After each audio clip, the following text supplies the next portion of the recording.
कक्षा 11वीं के सभी विद्यार्थी ध्यान दें। आज की इस क्लास में हम देखिए 22 मार्च के दिन आपका जो भूगोल का पेपर होने वाला है उसके लिए कुछ ऐसे क्वेश्चनों को यहाँ पे कंप्लीट करेंगे जो वार्षिक परीक्षा में आपको अच्छे से अच्छे अंक दिलवाने में काफी मदद करेंगे। तो भरोसा रखना है, आपको पूरा वीडियो लास्ट तक देखना है क्योंकि सारे प्रश्नों के आंसर भी मैं आपको इसी वीडियो में PDF के द्वारा दूंगी, तो आपको अच्छे से कंप्लीट कर लेना है। तो चलिए बढ़ते हैं अगले प्रश्न की ओर।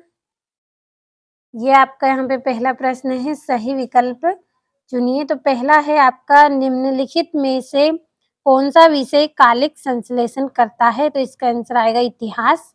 दूसरा है, बरखान का निर्माण किस कारक के द्वारा होता है? तो पवन के द्वारा होता है। तीसरा है, पृथ्वी तथा चंद्रमा की न्यूनतम दूरी कब होती है? तो उप सौर। और चौथा है, जैव विविधता समृद्ध क्षेत्र है, तो इसका आएगा उष्णकटिबंधीय क्षेत्र। पांचवा है, बिहार का शोक किस नदी को कहते हैं? तो कोसी नदी को कहते हैं। और ये आपका छठा है, निम्नलिखित में से कौन सी नदी पंचनद में शामिल नहीं है? तो इसका आंसर आएगा सिंधु नदी। और ये यहाँ से आपके इंग्लिश मीडियम वाले बच्चों के लिए है, तो आप कंप्लीट कर लें। और ये यहाँ से भी आप अच्छे से स्क्रीनशॉट लें। और दूसरा प्रश्न है आपका, रिक्त स्थान भरने हैं। तो पहला है, भू आकृति विज्ञान तथा जलवायु विज्ञान का अध्ययन डेडेस भूगोल के अंतर्गत किया जाता है? तो भौतिक भूगोल के अंतर्गत किया जाता है। भू आकृति विज्ञान और जल विज्ञान का अध्ययन भौतिक भूगोल के अंतर्गत किया गया है। और दूसरा है, प्रशांत महासागर के किनारे पर सक्रिय ज्वालामुखी का क्षेत्र डेडेस कहलाता है? तो रिंग ऑफ फायर कहलाता है। तीसरा है, आकाश का रंग नीला डेडेस प्रक्रिया के कारण दिखाई देता है? तो परिकिरण प्रक्रिया के कारण दिखाई देता है नीला। चौथा है, विश्व संरक्षण समिति का उद्देश्य डेडेस को सुरक्षित रखना है? तो जैव विविधता को सुरक्षित रखना है। और पांचवा है, सरदार सरोवर परियोजना डेडेस नदी पर बनवाई गई? तो नर्मदा नदी पर बनवाई गई। छठा है, वायुमंडल की क्षणिक दशाओं को डेडेस कहते हैं? तो मौसम कहते हैं। तो कंप्लीट अच्छे से कर ले आप पूरे रिक्त स्थानों को। और ये यहाँ से इंग्लिश मीडियम वाले बच्चे, आप भी इनको इंग्लिश में ट्रांसलेट कर ले। और ये यहाँ से आपका चौथा, पांचवा, छठा प्रश्न। और ये आपका यहाँ पे तीसरा प्रश्न है, जोड़ी। तो पहली है, इस वाहन द्वारा सिद्धांत, तो इसका आंसर आएगा आपका आर्थर होम्स। दूसरा है, पृथ्वी पर महासागरों की उत्पत्ति, तो इसका आंसर आएगा 400 करोड़ वर्ष पूर्व। तीसरा है, वृहत ज्वार, तो इसका आंसर आएगा पूर्णिमा तथा अमावस्या। चौथा है, गांधी सागर बांध, तो इसकी जोड़ी आएगी चंबल नदी।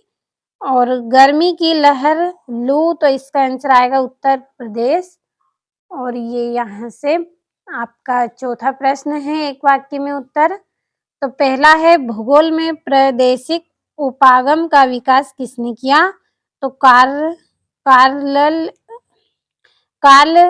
रिटर ने किया। और प्रकाश वर्ष इसका मापन है? तो अंतरिक्ष में दूरी का।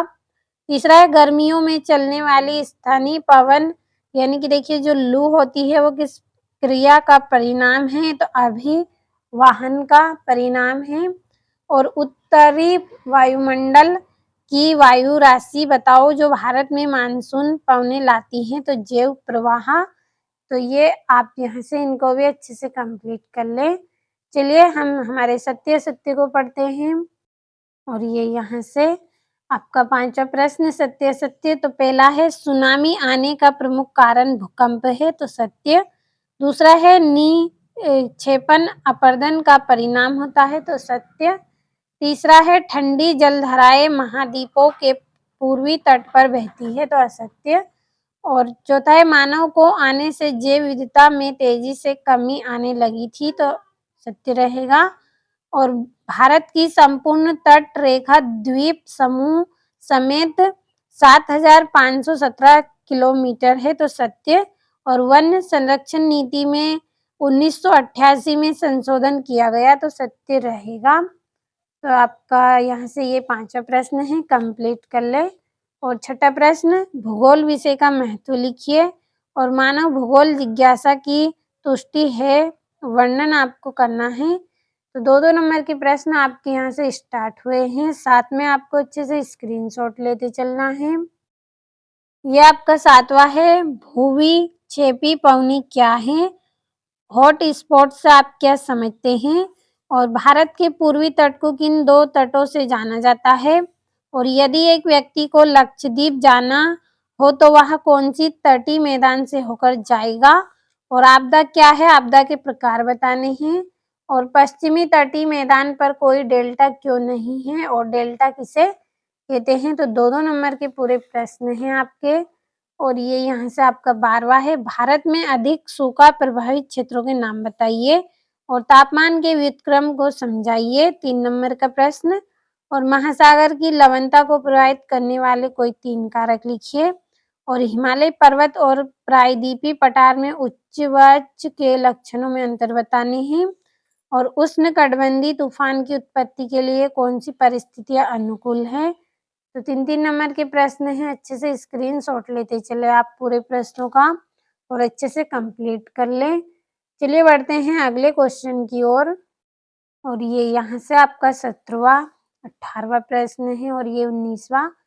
सारे 4-4 नंबर के प्रश्न हैं। भरोसा रखें पूरे प्रश्नों को अच्छे से कंप्लीट कर लें।